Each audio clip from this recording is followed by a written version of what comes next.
Power Business Technology Toshiba Studios, your flagship station for the Beam Team. Should we light the beam? Light the beam, baby.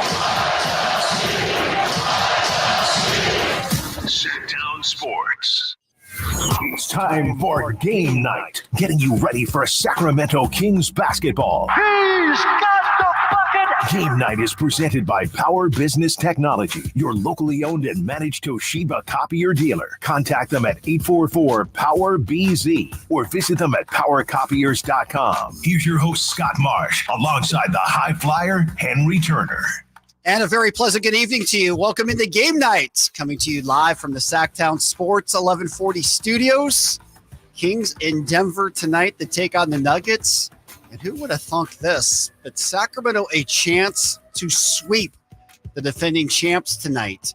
That's right. They've won the first three against Denver. A chance to go 4 against the champs. And that would be pretty awesome, pretty special for them to be able to do that.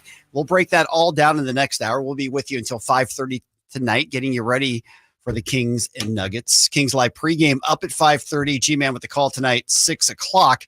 That's the good news, of course. Of course, the bad news, we got to relive Monday night's game against Miami, too, and try and figure that out. How did the Kings lose the season series to the Heat, a team that didn't have Jimmy Butler? It didn't have Terry Rozier. Hard to explain. We know the Heat culture. We understand they're playing well, all of that. But again, the Kings at home, that's a game that they should win. And that's the theme that we've had for a long time here. Kings have had a lot of home games this season that they, quote unquote, should have won, but haven't. So we're going to break that down as well. We'll put Miami on that list. I understand they're not the same team as Charlotte. They're not the same team as Detroit, but still, you got to take advantage of things when you can. So Kings coming into this game at 33-24 in the topsy-turvy Western Conference. As we know, you win a game, you move up a couple of spaces, you lose a game, you go down a couple of spaces. The Kings came into the game on Monday night. They had catapulted from 7th to 5th after that win against the Clippers. Again, a great road win. But after the loss on Monday night, they fall back to 7th place as they're a half game behind the Suns, a full game back behind the Pelicans, who also have the tiebreaker against the Kings as well. If you want to join the program, there are many ways that you can do that. You can give us a call, 916-339-1140. You can certainly text us as well.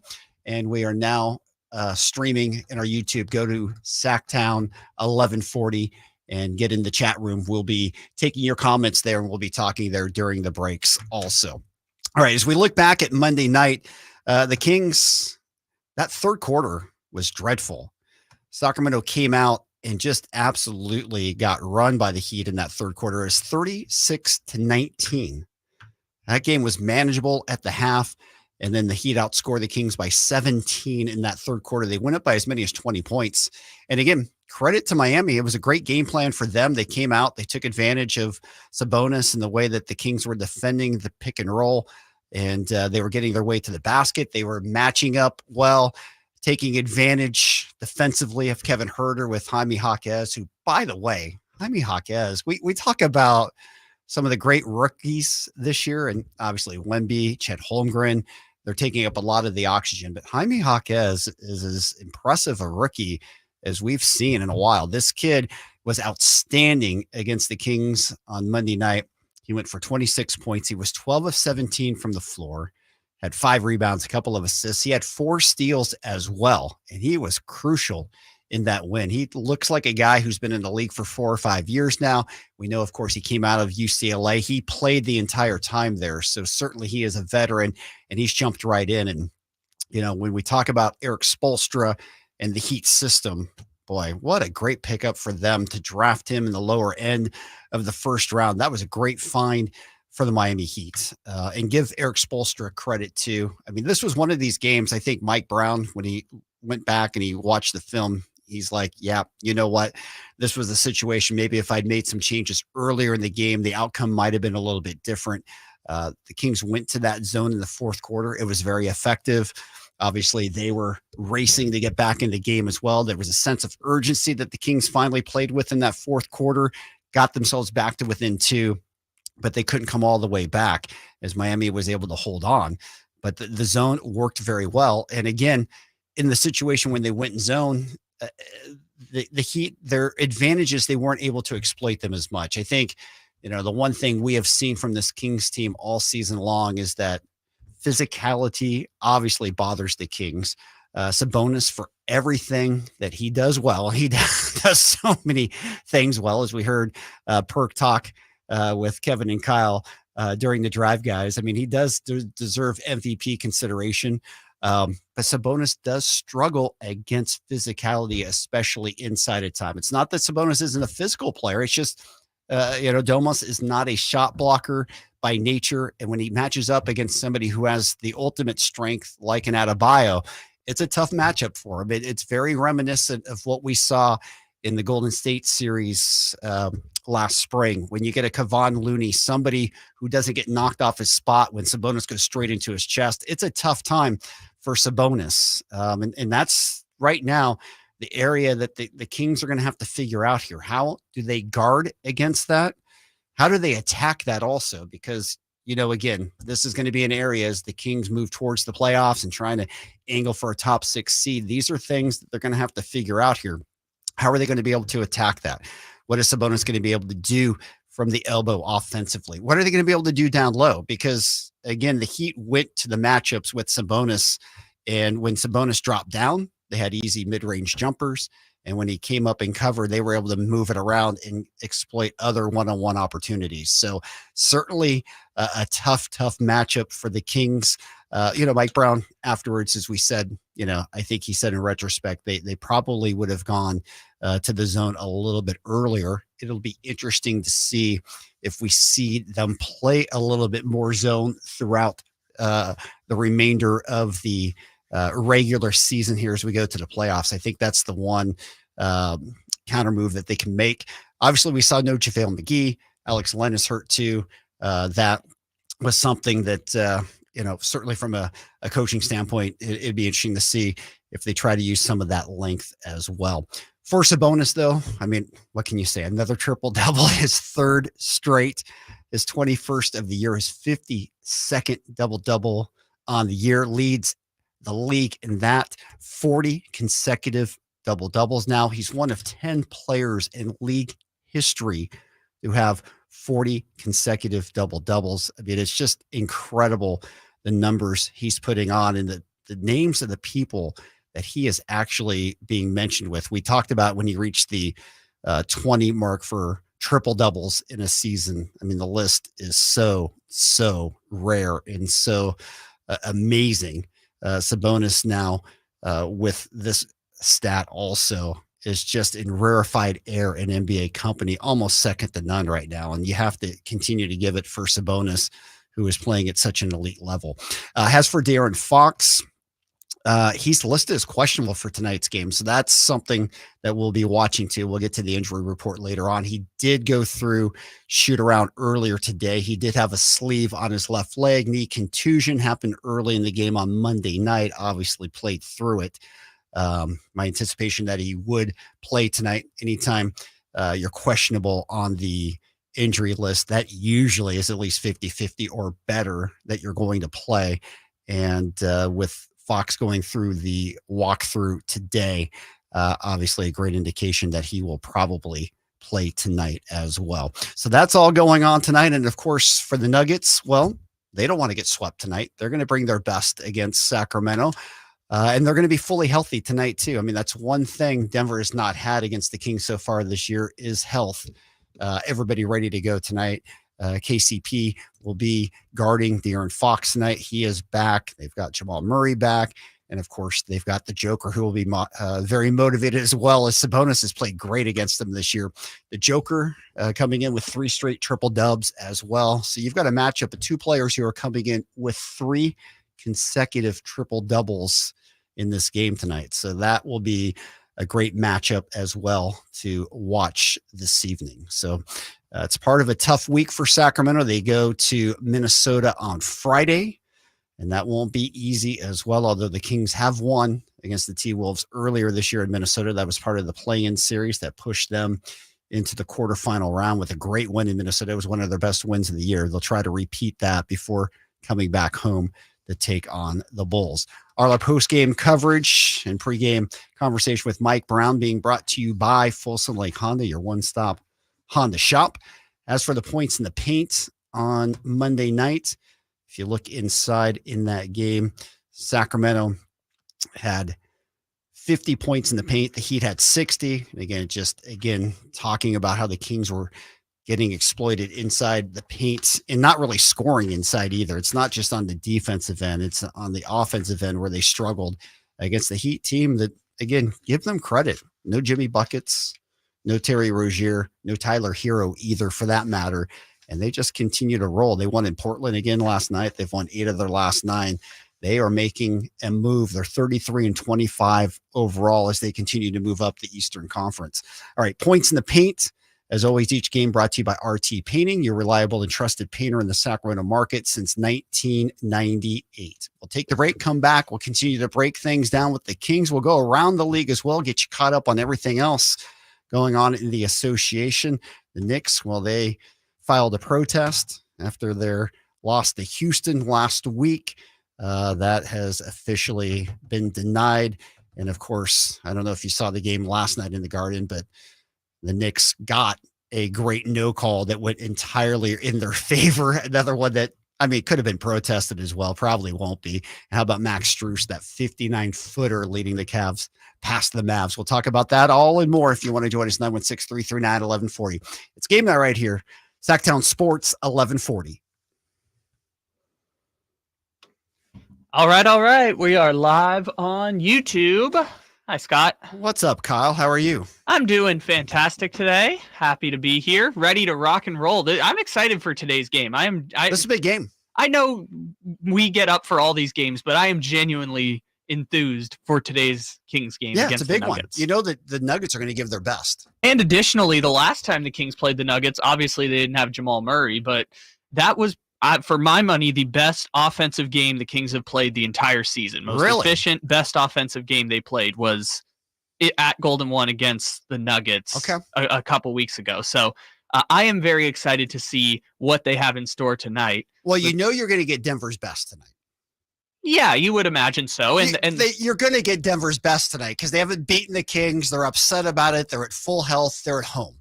Yes, you have Denver at full strength, and Denver, I believe Denver right now is the 3 seed in the Western Conference, if I remember correctly. They're either the 3 or the 4 right now. We'll pull it up here. Obviously, nobody is betting against Denver come playoff time. They ran through the Western Conference last year, got Miami in the finals, won the whole thing. But obviously, Denver wants to have higher seeding at the back end of the season. And well, I they're think going for the number 1 seed. Absolutely. Yeah. And we've seen this before, right? When the Warriors won championships, they looked up and they were like, difference between 1 seed, 2 seed, it's not worth the extra tax on their body. I don't think Denver wants to see themselves in a 3 or 4 position. So, yeah, I think Denver is at full strength and has something to play for. Well, yeah, and last year when they had the number 1 seed, they took full advantage of it. Absolutely. Obviously. And Denver's such a tough place to play to begin with. I mean, during the playoffs, obviously it's tough to play, or you acclimate a little bit better, but certainly during the regular season, I mean, they always have one of the best home records in the league. They're 22-5 right now. Yeah. And actually right now they have the best home record in the Western Conference right now. The Cavaliers, I'm sorry, not Boston the Cavaliers. Boston is the only one. Yep. I saw this the other day watching Boston, just as a quick side note. Boston has not lost against an Eastern Conference team at home since March of last year in the regular season. That's pretty impressive. It's incredible how good Boston is right now. But to the point about Denver, yeah, Denver's currently in the 3 spot.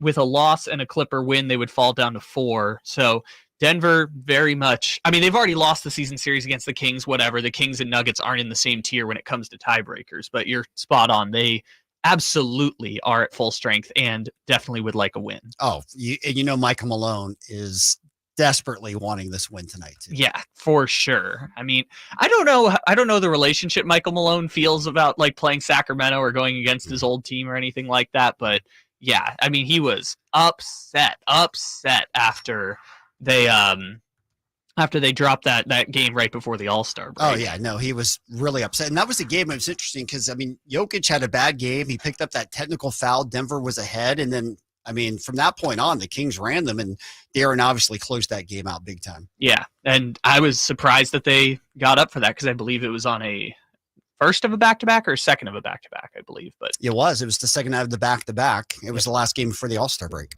6,9,300.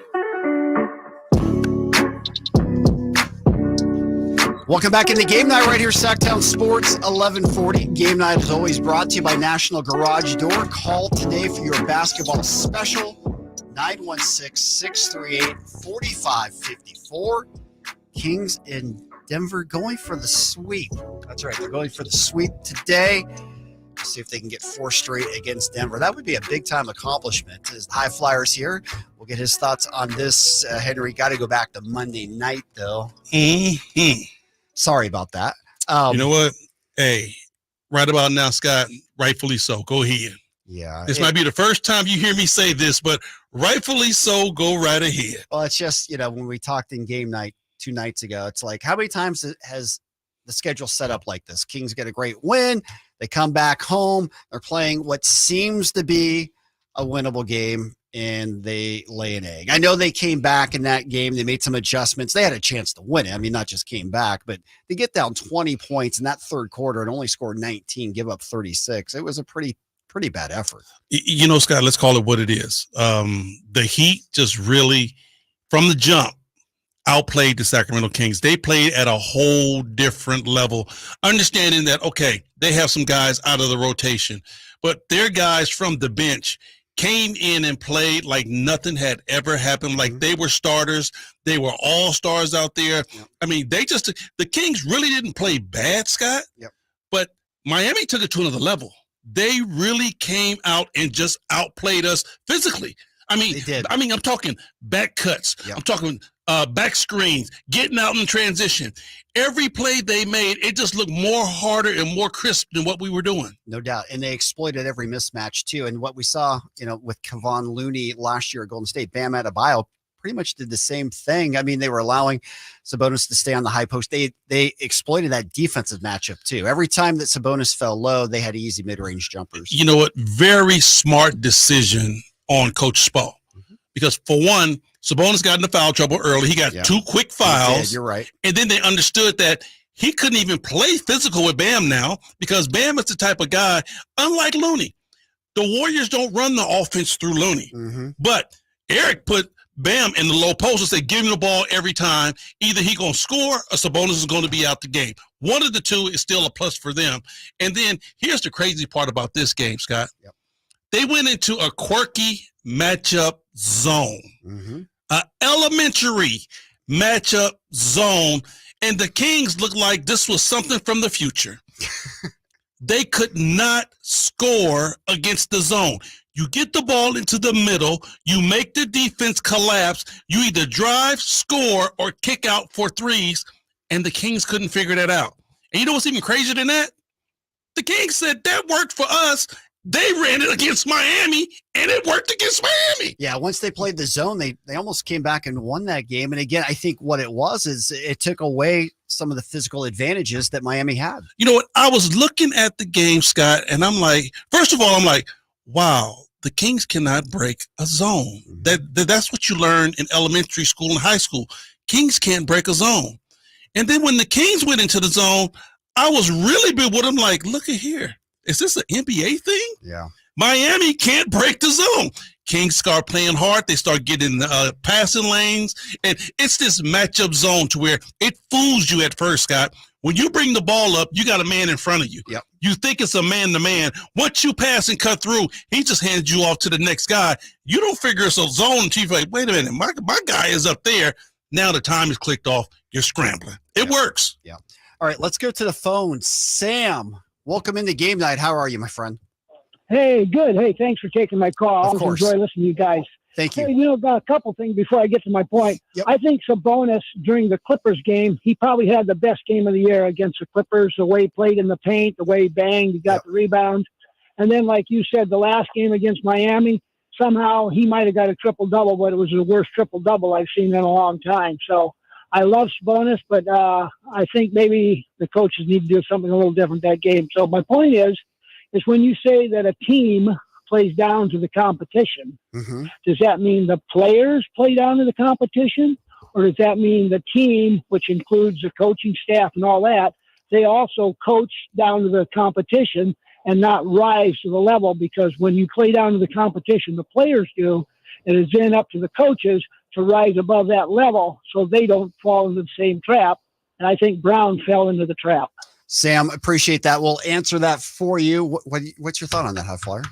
I think it's more so the players than the coaches, because the coaches understand the magnitude. You know, if I'm going to tell you like this, everybody in Sacramento Kings organization understands the magnitude of the games. You know, the games are just that important every time you step out on the floor. I think it's more so on the players because, like I said, Scott, I really felt Miami really technically they didn't outplay the Kings. I'm talking about physically, just what they did out there on the floor. They outmatched the Kings. Keegan Murray had a hell of a game. He did. You know, he played very well. Came out and played aggressive. But I tell you what, did you see the footwork on the rookie Jaime Jaquez? Was great. The footwork, Scott. That goes to show right now. If I didn't know nothing about this dude, and I watched him play, you told me he was a rookie, I would have guaranteed you he spent 4 years in college. That dude footwork was impeccable. You just don't get that one and done in college. No doubt. And obviously he did play 4 years at UCLA, so it makes sense that he looked as good as he did.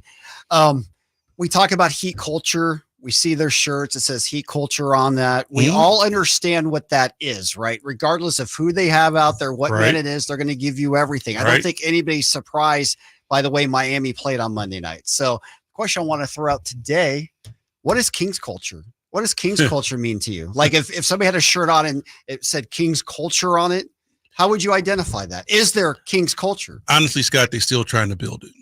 No one knows what it is right now.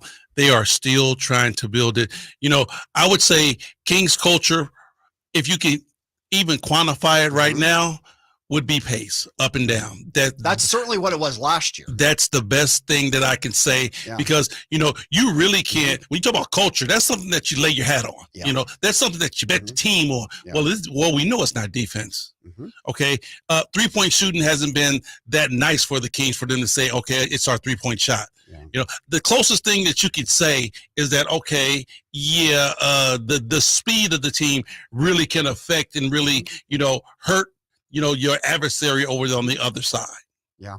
Did the Kings have to find that, identify that before they can get to the upper echelon, like a Miami team that went to the championship last year?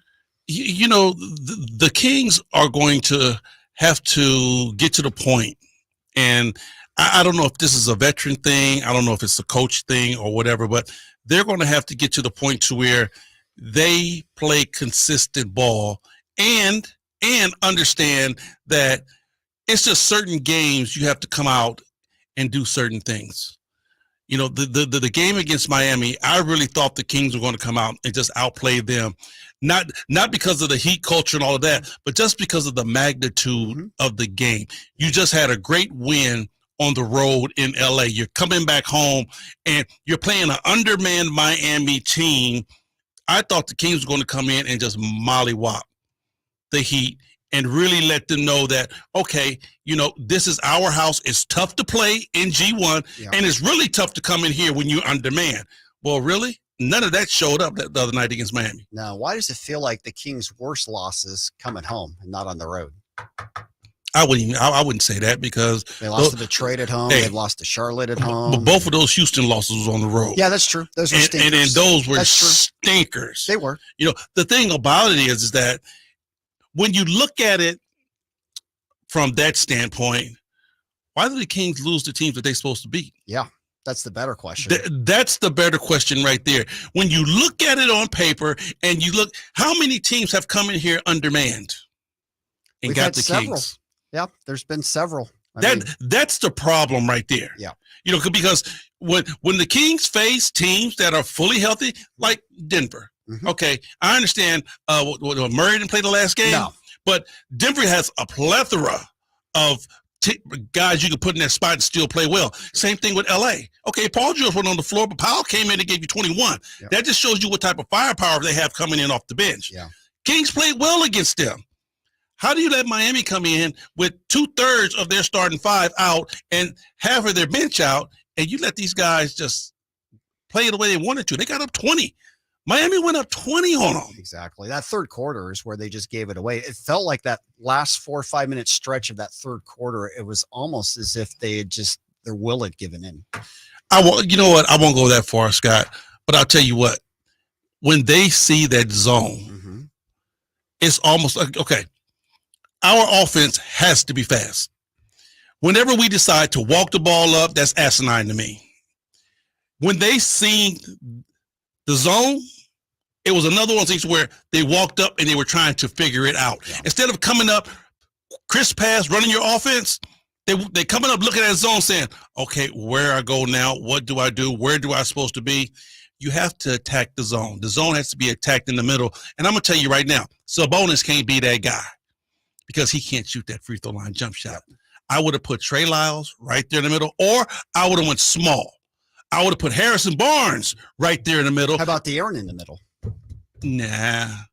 You need somebody that got some size that can get down there, because you got Bam in the middle, and then you got 2 6'8" or 6'9" guys on the side. You need somebody that's going to be able to go down there and bang a little bit. I would have put Harrison Barnes in that middle, put Trey Lyles out to the side to stretch somebody because they got to legitimately guard him. Now you play. Yeah. But it's hard. How do you sit Sabonis? You can't. No, that's the thing with the Kings right now, because as great as Sabonis has been, he's been great. We all agree he's been one of the best players in the league. It's just, how do you work within the restraints of Sabonis's game as well, right? Well, I'll tell you this. Ever since Sabonis has been here, I would say the number one knock, even if you could put a knock on him, sure, it's not fair. Yeah, the dude's a triple-double walking. But the one knock that you could put on his game is that free throw line jump shot isn't consistent. Yep. He's been trying to get that since he's been here. Yep. And I think the sooner he gets that, the more legitimized the offense will be. Yeah. Because they don't guard him up there. And if you got a zone, you're playing in a zone, you can shoot that all night. You got 3 guys you're going to turn around and get the rebound with. You're not getting no offensive rebound, and everybody else is out at the 3-point line.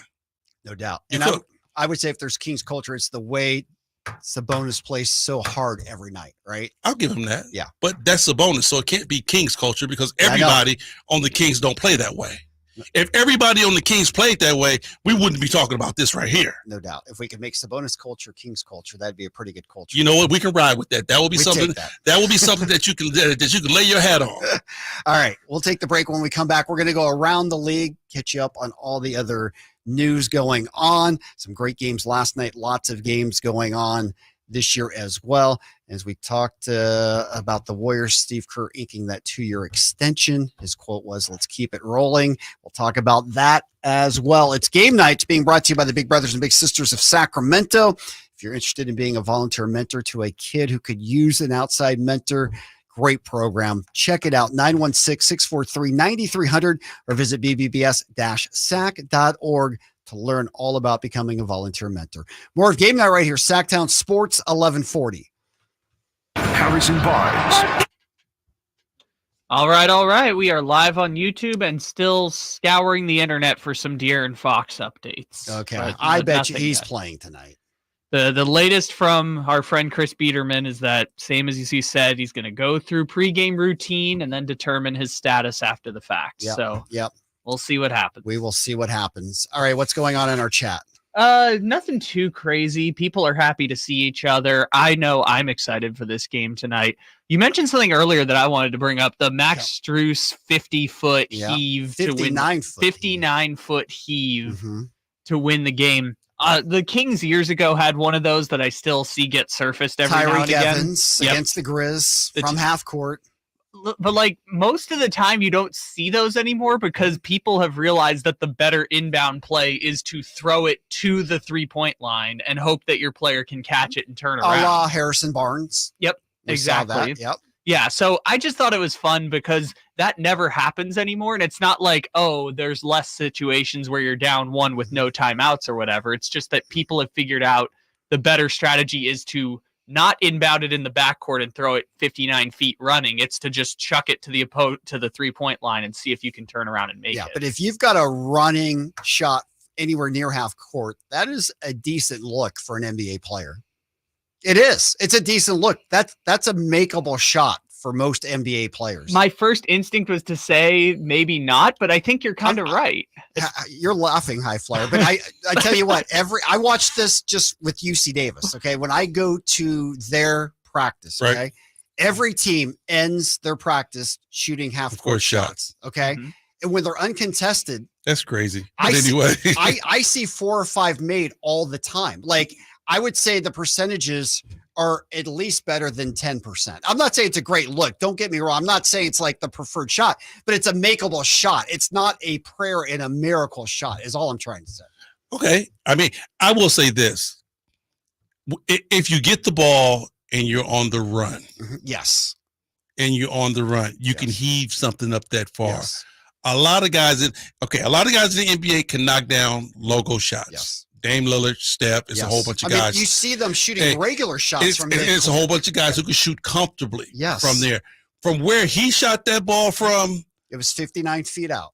that takes a lot of luck. It was a heave. Yes. No doubt. It Yeah. was a heave. That takes a lot of luck. But he was on the run. I mean, I'm not saying it's you're able to get it to the rim Yes. at that particular And point. that's what's when most you catch it important. and you're on your run. and in I- that case, Luka even had his hand up. I mean, Yeah, but the most important thing is getting it there, because when you really have to heave it and like throw your energy into Sure. it, the problem is it falls offline basically. So I think the running start helped him get it there. no which made it- question. Huh? I said no question about Yeah, that. Yeah. and that's what's most important in the science of half court shots. The most important thing is getting it there, because if you have the strength to get it there, you can concentrate on putting it online, which is much harder than getting it there. Like putting the ball from that far away into that small of a Sure. pinpoint shot is incredible. But I mean, you see these players making full court passes on a dime like they're Tom Brady. I mean, I'm I'm just saying, like with their strength and their accuracy, I mean, we are pushing back every day, every week, every month, every year what the distance of a legitimate shot. The game on is. Sunday, I saw Kevin Herter throw a pass from half court on the right side across court to the left corner exactly on Keegan and pull up for Yeah. a 3. All these guys are capable of those Yep. incredible passes. No doubt. 10 seconds. It was the second longest shot to win a game in NBA history, by the way. At a buzzer. KYMX HD2 Sacramento. Sacktown Sports. Welcome back in the game night right here, Sacktown Sports, 1140. Scott Marshall on with the High Flyer, Henry Turner. We'll take you until 5:30 tonight. Get you ready for Kings Live pregame. 6 o'clock tip, Kings and Nuggets from Denver. Sacramento looking for their 4th win of the year against the champs. And Sacramento, more importantly, looking for their 34th win of the year. They're half game back of the Suns for what would be a top 6 seed. And that right now is the main goal for Sacramento. To get into the top 6, do not have to be in the play-in. Okay, we'll break down the matchup with the Joker and the Nuggets in our next segment. Let's go around the league now, as we were talking about beforehand. The Cavs last night, a stunner. Max Strus gets an inbounds pass, hoists it 59 feet, buries it, and the Cavs beat the Mavs 121-119. So wait. Want to finish in Cleveland. We couldn't give him just a straight 60-foot shot. It says 59, sorry. I mean, we couldn't give him just a straight 60. 60 sounds I'm better. willing to go 60. I'm willing to give it a 6-0. Crazy though. That's a solid tale to let you know, Scott. You play the ball to the horn sounds because you never know and especially if you're up 1 or 2 points. There's nothing that you can go out there and be lackadaisical with. You think it's over. You're going to let the guy catch it, let him get a running start, even if you'd have ran in front of the guy before he even caught the ball. You know what I'm saying, Scott? Oh, yeah. Run in front of him before he catches the ball to make him take another dribble or another step, maybe sideways. Maybe he don't get such a quite good look. Luka tried to get his hand up a little bit. Obviously, it wasn't very effective. Yeah, I mean, you really have to be careful about it because you don't want to foul. You don't want to foul, No. exactly. But you don't want to give a guy a running look at a three-pointer. You can't do it. Luka, by the way, had 45 points in that game, 14 assists, 9 rebounds. Wasn't enough. I mean, And Kyrie had 30 in that game, too. They combined for 75. I tell you what, Luka getting it done, ain't he? Yeah, he is. I mean, I'm not a fan of his game, Scott. I remember I'm really not. But you have to respect it, bro. The dude scores. I mean, he's a scoring machine. No doubt. How about last night in the Garden? The Knicks get blown out to the Pelicans 115-92. The Pelicans get their 35th win of the year. They're playing some good ball again. They closed out that game 41-25. Yeah, that definitely doesn't help our case any because they're over in the West, and the more the games they win, the more games we need to win. But, for them to be able to go into New York is playing good basketball. They are. For them to be able to go into the Garden and grab that win, shouts out to New Orleans Pelicans, Zion, B.I., and CJ and the rest of the crew for going in and getting it done. And that was coming off. The Knicks were on the back-to-back at home. Did you see that finish against Detroit on Monday night, by the way? No. Oh, Detroit. It was a clear foul in the backcourt by New York. No doubt about it. They didn't call it. Knicks get the ball back. They get the game winner. Monty Williams went off on the officials again. And if we were playing What's Your Fine on that one, I'd be interested to see what the league is going to come up with that one. Ooh, triple digits? He just basically said what happened is 100% unacceptable in an NBA game and walked off. He wasn't trying to bash the refs, but he said basically that cannot happen in an NBA game. Didn't take any questions, dropped the mic. And you know what, Scott, I understand on both sides. I understand referees are human. They make mistakes. I understand that. And I understand where coaches are saying, you know what? Yeah, you're human, but you're professional. Mm-hmm. So just like our players shouldn't miss free throws, right? Yep. Referees shouldn't miss calls either. Yep. We know it happens, but you try to stay on the higher percentage of what you're doing. You would much rather shoot 95% from the free throw line. You would much rather be 90 to 95% sure of the call you just made. But sometimes you get guys that shoot 70%. No doubt. Same thing with the refs. And of course, right after the game, officials came out and said they blew the call. Yeah. It happens, Scott. It happens. It definitely happens. And you have to take the good with the bad. You do. And, the Knicks were recipients of that because, again, they get that break, but they certainly lost their protest against the game against Houston. That was the phantom foul. Jalen Brunson running out on the 3-point, clearly did not touch, called for the foul. Rockets win that game. So I don't believe in things even themselves out over a season, but in this case, it kind of did. Like I said, you have to take the good with the bad. You're not going to get 100% great calls in all of your games. Of course, they're going to miss some calls. That's why your favorite stat is out there, Scott. The 2-minute report. Yeah. That's why they have those type of things, because it's going to be some mistakes. No doubt. All right. Warriors first game back with Chris Paul. They beat the Wizards in Washington 123-112. Paul, 22 minutes, had 9 points, 6 assists, and 4 steals. That's the element that CP3 is going to bring to them. He might not be a 20, 25-point guy, but he's a guy that's going to be capable of giving you 10 points. He's going to be capable of giving you 8 or 9 assists, sometimes 10 on a good night, depending upon how well Golden State shoots the ball. He's going to play some good defense, and he's going to be able to facilitate and run your offense. So he brings a lot. If you look at just scoring, you say, okay. If you look at, assists, okay. But with everything that he brings, it's a lot.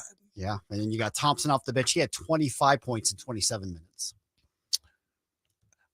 I'm not going to say that's working for Clay, because we know Clay do not want to come off the bench. No, he wants to start. We know but that. I'll tell you what, I think Clay is putting in a good resume for when the season's over with. Mm-hmm.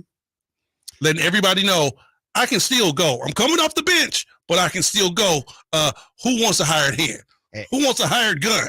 And if he can be that 6th man for the Warriors at any sort of playoff run, watch out. Gary Payton's healthy again. They got Moody back. He started last night. Mm-hmm. Pazetsky, he's in the starting lineup. So, I think he's a big piece. Yeah, they've got a lot of depth. They got a lot of depth right now. Yeah, he's a big piece.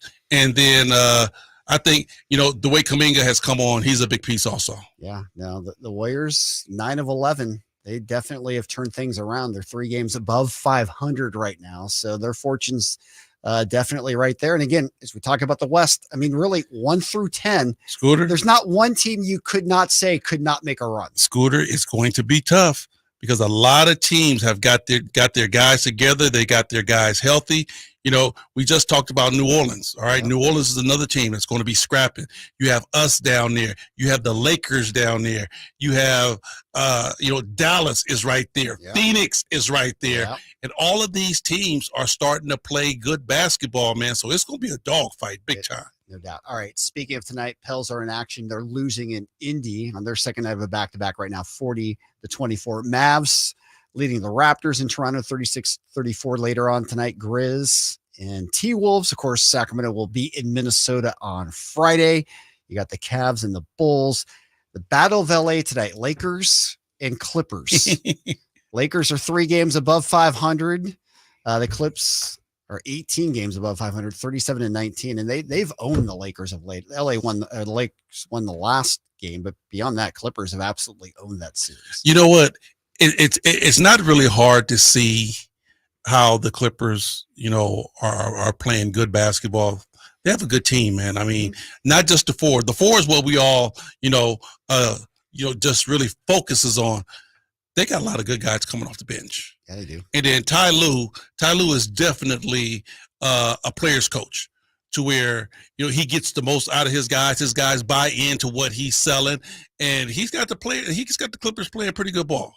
He's got them rolling right now, minus the Sacramento game on Sunday, which was a great effort by Sacramento as the Kings were up on the coaster. They went down on Monday night in Miami. How are they going to do tonight in Denver? When we come back, we'll break it all down. Can the Kings get the sweep tonight? Will De'Aaron Fox play? We'll look at the injury report when we come back. Game Night's being brought to you by Mercedes-Benz of Stockton. Check out their full line of luxury vehicles at mbofstockton.com. More of Game Night coming your way next right here. Sacktown Sports, 1140. The Kings visit the defending. I have the answer to your question. Which one? Will De'Aaron Fox play tonight? What's the answer? No, he will not. Oh, wow. No, De'Aaron Fox. He has been ruled out. Wow. According to our friend Jason Anderson, it's expected that Davion is just going to slide into the starting point guard role. Wow. So no De'Aaron Fox with the knee injury. Well, that changes things a little bit. Yeah. A little. Yeah, no De'Aaron Fox, and the Nuggets are at full strength for the first time this year, which I saw quotes coming out from Michael Malone's pregame press conference where he's basically like, well, we haven't beat them this year, but it'll be nice to have our entire starting lineup tonight. Yeah, no doubt. Wow. That's a tough one. That's a tough one. And Davion, he gets a chance to start again. We've said, when he gets a chance to start, he usually plays better than when he just comes off the bench. Well, whenever De'Aaron isn't there to just replace him as soon as he messes up. Yeah. I've always said that. I'm like, usually when Davion gets to play and he knows that De'Aaron isn't there, he's going to play whether he makes a mistake or not. That's when we see the best option of him. So hopefully he'll be able to come out and give us a pretty decent game. He hit a couple 3-pointers in the last game too. I mean, obviously limited minutes, but I think he was 2 for 2 from the 3-point line. So his game is very much offensively. Is he going to hit the first shot? Because when he hits the first shot, he usually settles in, will hit 2 or 3 more. Obviously, he's not taking more than 5 a game, but he's going to be getting some shots up tonight, most likely. That he is. Well, that certainly makes it interesting, and I wonder if it's a one-game thing. We're going to have to find out. Obviously, Minnesota on Friday, too. How bad is it? Yeah, exactly. Yeah, and doesn't seem like it's that bad. I mean, obviously, he played afterwards on Monday night, so. I think the Fox was pushing to try and go ahead. Like this, they could have ruled him out earlier in the day. I'm going to presume Fox was the person who was really pushing him. Like, give me until the last possible second to do it. Because we've talked before, like, he's probably pushing through the shoulder issue, too, at this point. So, I would presume Fox is the one itching to give it a go and that the medical staff is probably intervening on this one. I would tend to agree with you on that. And that's not always the case with NBA players, of course. Yep. True. Well, we'll see how they show up tonight. But again, with 2 Western Conference games, every game means so much they right need. now. Hey, well, let's say this. Yep. Miami came in the other night on demand and got us. Why can't we go into Denver on demand and get them? Definitely can happen. We've seen that. We've That's seen the Kings do that. 800-1687. Again, 800-823-1687. Welcome back in the game night right here, Sacktown Sports 1140. Scott Marshall on with the High Flyer, Henry Turner. Our final segment as we get you ready for Kings Live pregame. That comes up at 5:30 tonight. Jason Ross in with Henry for that. G-Man with the call, 6 o'clock tip in Denver. Game night being brought to you by our good friends at Power Business Technology. Experience how the power of family can help your business office equipment needs today. Contact them at 844-POWER-BZ or go to powercopiers.com. All right, let's get to the injury report for tonight. And we do have a final ruling on De'Aaron Fox, and he is out tonight. No De'Aaron Fox tonight for the Kings. Ouch. That is a double ouch. Yes, it is. That is a huge loss. Of course, Fox was the one who basically won that game in Denver right before the All-Star break with that finish. We've seen him do that so many times. Fourth quarter Fox. Davian Mitchell will get the start tonight at the point. Obviously, you can't make up for not having De'Aaron on the floor tonight. At all. You know what, Scott? I will say this. Let's look at the positive side of this, because hopefully, we don't think that De'Aaron's going to be out that long.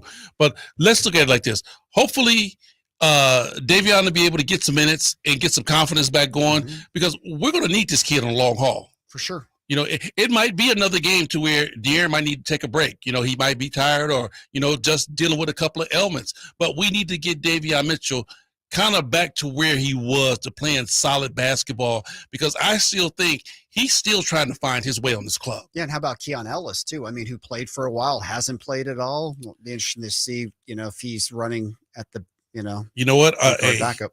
Another good thing to bring up, Scott, because he hasn't seen the floor for a long time. No. And right now, okay, you're going to have to get backup minutes. So we're going to need you to be a professional and be able to come off the bench and, give us the type of play that you was giving us when you were the first guy coming off the bench. Or is this a game where you see Monk 35 or 40 minutes and running a good deal at the point, too? That will be called the HT factor, because you remember I've been screaming for that, because I really feel like Malik Monk is our number one facilitator.